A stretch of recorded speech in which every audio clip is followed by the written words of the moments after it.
Assalamualaikum warahmatullahi wabarakatuh. Saya Ayu Adelina Suyono, NIM 20551344, akan mempresentasikan tentang proposal tesis. Nah, judul yang ingin saya ajukan adalah perbandingan metode support vector regression dan polynomial regression untuk prediksi kasus COVID-19 di Indonesia. Latar belakang masalah saya mengambil judul ini adalah karena pandemi COVID-19 sekarang sudah menguasai dunia dan membawa dunia di ambang kematian. Virus ini sendiri mulai memasuki Indonesia pada paruh pertama tahun 2020, tepatnya pada bulan Maret tahun 2020. Hingga saat ini, pada tanggal 5 Juli 2021, sebanyak 2 juta masyarakat Indonesia terkonfirmasi positif COVID dan 1,9 juta jiwa dinyatakan sembuh, sementara yang meninggal sebanyak 60.000 jiwa. Jika kita dapat memprediksi tingkat penderita COVID dengan tepat, tentu angka tersebut dapat diminimalisir. Hasil prediksi ini juga nantinya dapat membantu para pemangku kepentingan seperti para pemerintah untuk membuat keputusan dengan cepat, sehingga dapat mencegah peningkatan kasus COVID di Indonesia. Beberapa metode dalam penelitian telah diusulkan untuk melakukan prediksi bagi penderita COVID-19. Nah, di Indonesia sendiri juga telah dilakukan penelitian untuk memprediksi penderita COVID-19 di masa mendatang. Salah satunya ada dari Khairunisa, Anam, Joyosmito, Wiguna, dan Hakimah. Mereka sudah melakukan penelitian mengenai prediksi COVID-19 ini dengan berbagai macam metode. Lebih detailnya nanti akan dijelaskan di bagian tinjauan pustaka. Namun, keseluruhan metode yang dilakukan dalam penelitian yang telah disebutkan tadi belum memiliki tingkat pengukuran dan akurasi yang memadai, sehingga pengujiannya tingkat akurasinya masih diragukan. Nah, pada penelitian kali ini kami mengusulkan metode support vector regression dan polynomial regression sebagai metode prediksi penderita COVID-19 di Indonesia. Nah, hasil akurasi dari kedua metode ini nantinya akan diketahui dan dibandingkan mana dari kedua metode ini yang paling baik. Hasil dari penelitian ini diharapkan nanti dapat memberikan masukan kepada para pemangku kepentingan dalam mengambil kebijakan terkait penanganan COVID-19, sehingga laju peningkatan COVID-19 dapat ditekan dan masyarakat dapat mengambil sikap yang tepat sesuai arahan dari pemerintah. Berdasarkan latar belakang masalah yang sudah dipaparkan tersebut, maka rumusan masalah dalam penelitian ini adalah bagaimana memanfaatkan metode support vector regression untuk prediksi penderita COVID-19 di Indonesia, serta bagaimana memanfaatkan metode polynomial regression untuk memprediksi penderita COVID-19 di Indonesia. Nah, setelah itu, dari kedua metode yang sudah diimplementasikan akan dibandingkan mana tingkat akurasi yang paling baik, sehingga dapat memberikan rekomendasi metode terbaik untuk memprediksi penderita COVID di Indonesia. Batasan masalah dalam penelitian ini adalah fokus untuk memprediksi tingkat penderita COVID di Indonesia. Tujuan dari penelitian ini adalah menerapkan metode support vector regression dan juga polynomial regression untuk penderita COVID, serta membandingkan hasil akurasi dari kedua metode tersebut untuk melakukan prediksi penderita COVID-19 di Indonesia. Manfaat yang diharapkan dari adanya penelitian ini adalah memberikan rekomendasi metode untuk prediksi penderita COVID-19 di Indonesia dan juga memberikan kontribusi pada kebaruan penelitian mengenai prediksi COVID-19 di Indonesia, terutama menggunakan metode support vector regression dan juga polynomial regression. Nah, berdasarkan dari penelitian terdahulu, ada beberapa penelitian yang sudah dilakukan di luar negeri, salah satunya oleh Ayubi dan Sastri. Mereka berdua fokus menggunakan metode deep learning, yaitu LSTM dan convolutional LSTM. Hasil penerapan menggunakan kedua metode ini menunjukkan minimnya tingkat error dengan akurasi yang tinggi. Selain menggunakan deep learning, ada juga beberapa penelitian yang menggunakan metode machine learning, salah satunya dengan algoritma fuzzy. Ada penelitian dari Lee, Castello, dan juga Kumar.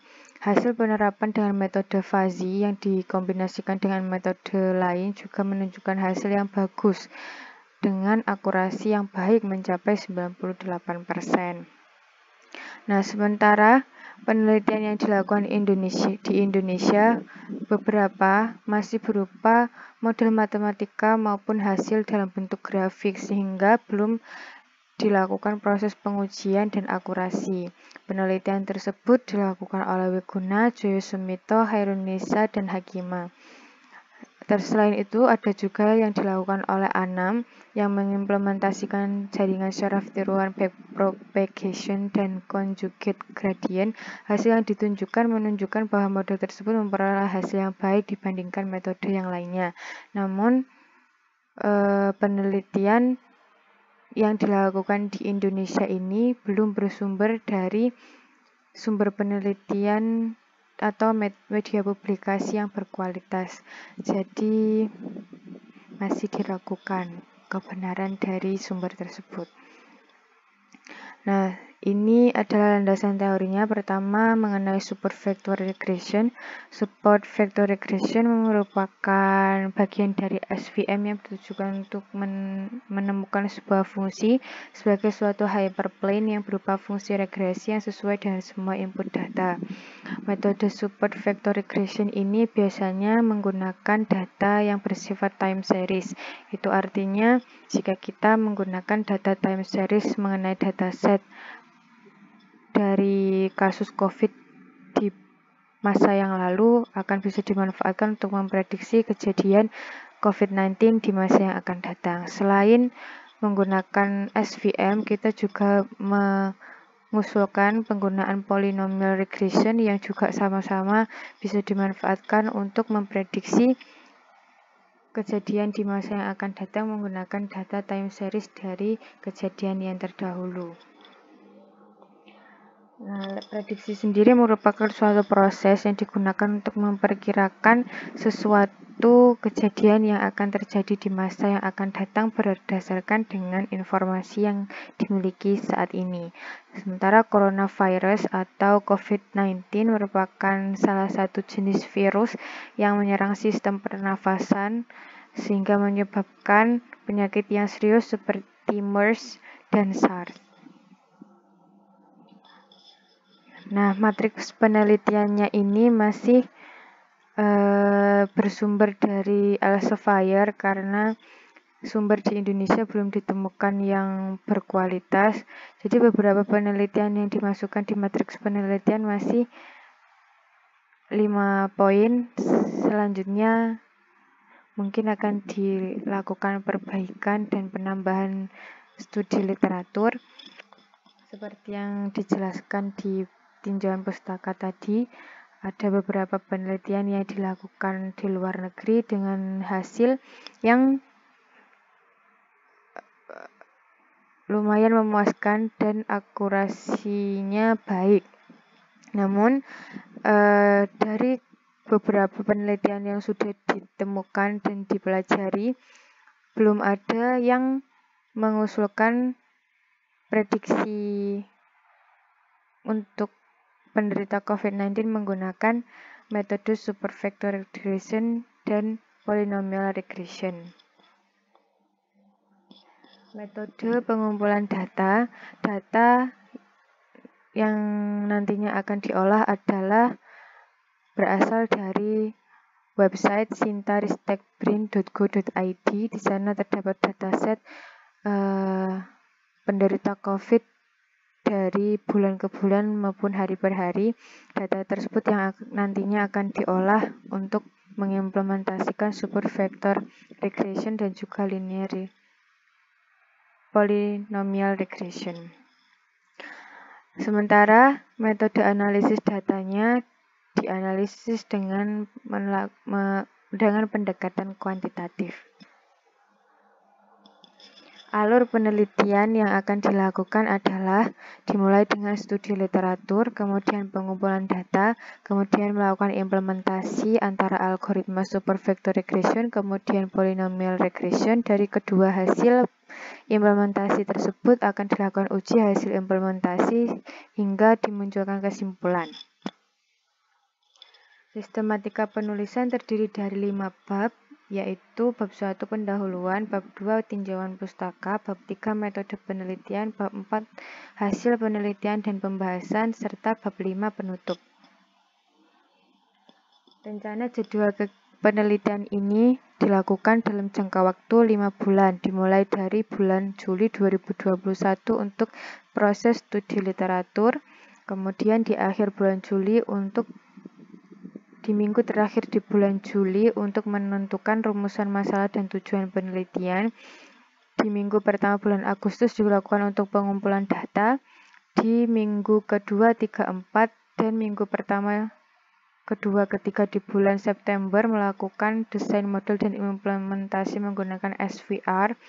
Kemudian di minggu yang kedua 3, 4, 1, 2, 3 bulan Oktober dilakukan desain model dan implementasi polynomial regression. Kemudian dilanjutkan dengan uji hasil implementasi hingga di akhir bulan November akan kita tarik kesimpulan dari proses implementasi kedua metode tersebut. Nah, berikut adalah hasil presentasi proposal tesis saya. Kurang lebihnya mohon maaf.